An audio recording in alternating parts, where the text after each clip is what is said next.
अस्सलाम वालेकुम, मुंहिंजो नालो डॉक्टर ज़ोहिब आहे। अॼु एपिसोड में असां हुन बीमारियुनि लाइ ॻाल्हाईंदासीं जेके डॉक्टरनि खां बि सुञाणप न थी सघंदियूं आहिनि। अॼोके एपिसोड में असां ॻाल्हाईंदासीं पॉलीसिस्टिक ओवरियन सिंड्रोम ते, जेके असां अंग्रेज़ी में पीकोस चवंदा आहियूं। इहा औरतुनि जी काफ़ी आम बीमारी आहे ऐं स्टिल इहा डायग्नोस न थी सघंदी आहे, छाकाणि त इन जेके अलामतूं आहिनि ॿिनि बीमारी सां काफ़ी मैच थींदियूं आहिनि। अगरि इन सां काज़ ॾिसूं उहा बीमारी थिए छो थी, त हिकिड़ो हार्मोन इम्बेलेंस जे करे थींदी आहे। औरतुनि में हिकिड़ो हार्मोन वधीक ठहणु शुरू थींदो आहे जंहिंजो नालो आहे एंड्रोजन।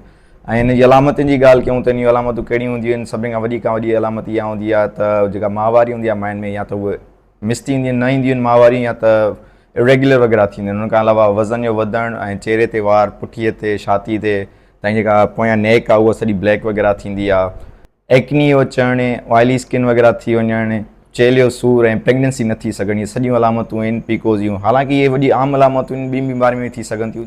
हीअं जेका डायग्नोसिस आहे उहा तव्हांजी मेडिकल हिस्ट्री ते, फिज़िकल एग्ज़ाम ते ऐं 2-3 ब्लड टेस्टूं थींदियूं आहिनि, जंहिंमें हार्मोन्स वग़ैरह जी ख़बर पवंदी आहे। हार्मोन्स नॉर्मल रेंज ते आहिनि या वधीक आहिनि। उन खां अलावा हिकिड़ो अल्ट्रासाउंड कराईंदा आहियूं, जंहिंमें ख़बर पवंदी आहे बचे ताणी में गोॾियूं वग़ैरह त ठही वयूं आहिनि। जेको इलाजु आहे उहो लाइफ स्टाइल ते डिपेंड थो करे। तव्हांजी डाइट, तव्हांजी एक्सरसाइज़ शामिलु कई वेंदी आहे। उन खां अलावा मेडिसिन वग़ैरह ॾींदा आहियूं, जीअं तव्हांजी माहवारी जेके पीरियड्स आहिनि उहे रेगुलेट थी सघनि।